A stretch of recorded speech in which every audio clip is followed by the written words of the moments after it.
These are 8 little-known facts about building muscle that no one really talks about. If you want to avoid common muscle building mistakes and want to know how to properly build muscle in the gym or at home, then this video will help you. Stay tuned to parshealthTV.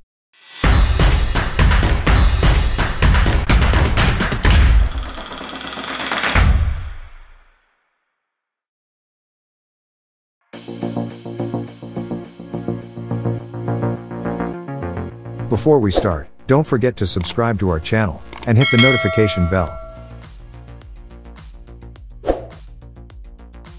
Number 8. Protein shakes and bars. Now there's another thing that no one really tells you. Protein shakes and bars are available, but they are not ideal for building muscle. Regular meals that include real, whole foods are a better choice. While you can get the same amount of macronutrients from a protein bar or shake, you definitely won't get the same amount of micronutrients as you would from regular meals and real food. According to evidence, many of these micronutrients are highly responsible for muscle growth. Nutrients such as zinc are essential for regulating testosterone levels, among other things. Nutrients such as calcium are vital not only for strong bones but also for muscle contraction. So always do your best to eat whole meals instead of supplements or protein bars. Many quick and easy protein options include hard-boiled eggs, tuna, and Greek yogurt. They are still considered whole foods and not supplements, bringing us to this list's next item.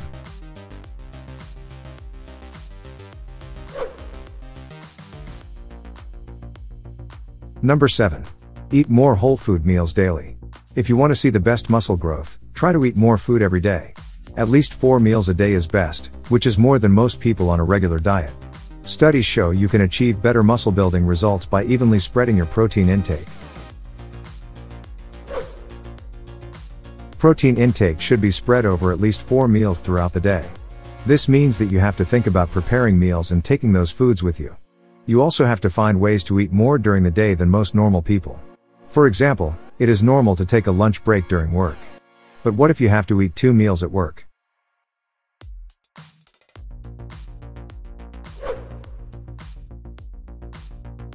Number 6. Creatine causes hair loss. The theory is that creatine can increase DHT and other male hormones that cause male pattern baldness. There are actual studies that show that creatine can increase DHT. Although there is some evidence for this theory, it may not be true. Specifically, there was a study in which 20 university-age football players volunteered to participate in an experiment. They were given either creatine or a placebo. The results of the study showed that testosterone levels did not change in any of the groups. But the group taking creatine had a 56% increase in DHT. Even after 14 days, it was still 40% above baseline. So many people, myself included, question whether creatine could cause hair loss. This is unlikely, if possible. The reason is that 10 randomized controlled trials found no effect of creatine supplementation on testosterone.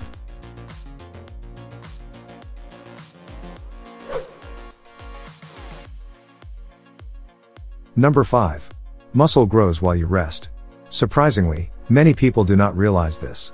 You may even have heard the saying that muscle grows at rest.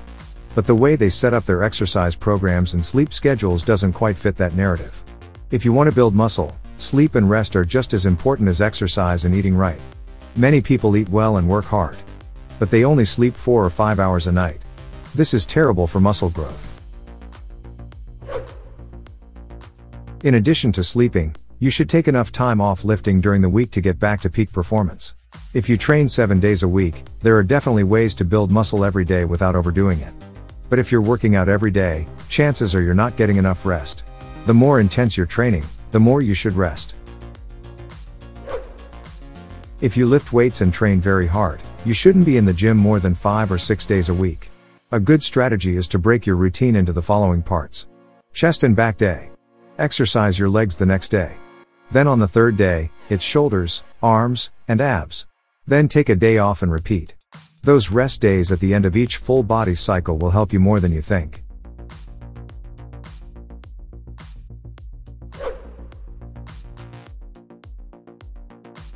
Number 4. Take extra time off from the gym.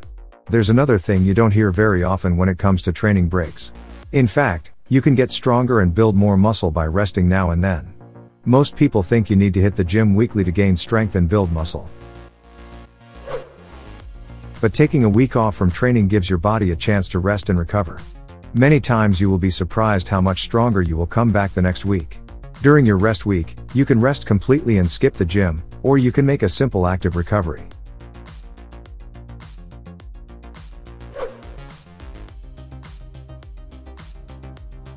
Number 3. Muscle detraining and muscle memory. The other thing that no one really talks about is muscle memory. You shouldn't take more than a week or 2 off to actively recover.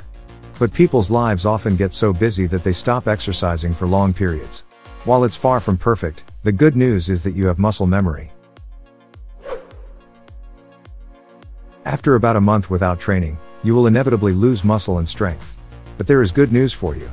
You will regain muscle mass and strength faster than when you started. This is thanks to the myonuclei in the muscle fibers. They are responsible for regulating most muscle cell functions. The rate at which your body can add new myonuclei is called muon nucleation. This determines how fast you can actually build muscle.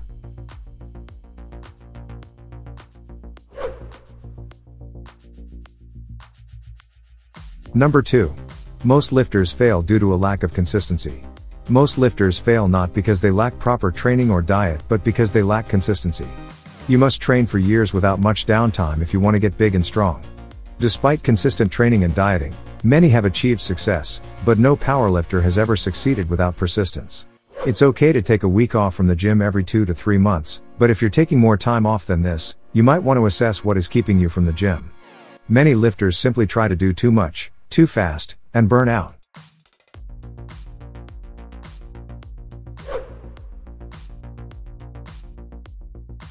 Number 1.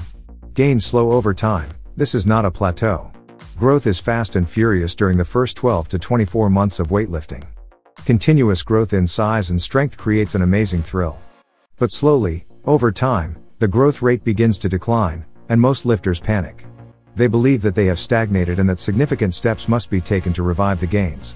Nothing could be further from the truth. Progress will naturally slow over time. This does not necessarily mean that you are doing something wrong. It is often the other way around. If most lifters were to monitor their training logs and metrics more closely, they would find that they are still increasing reps and size. It just took longer. This is normal and nothing to panic about. Don't hesitate to leave a comment and share your ideas with us. If you enjoy the video, don't forget to like it. Thanks for tuning in. Wishing you a great day.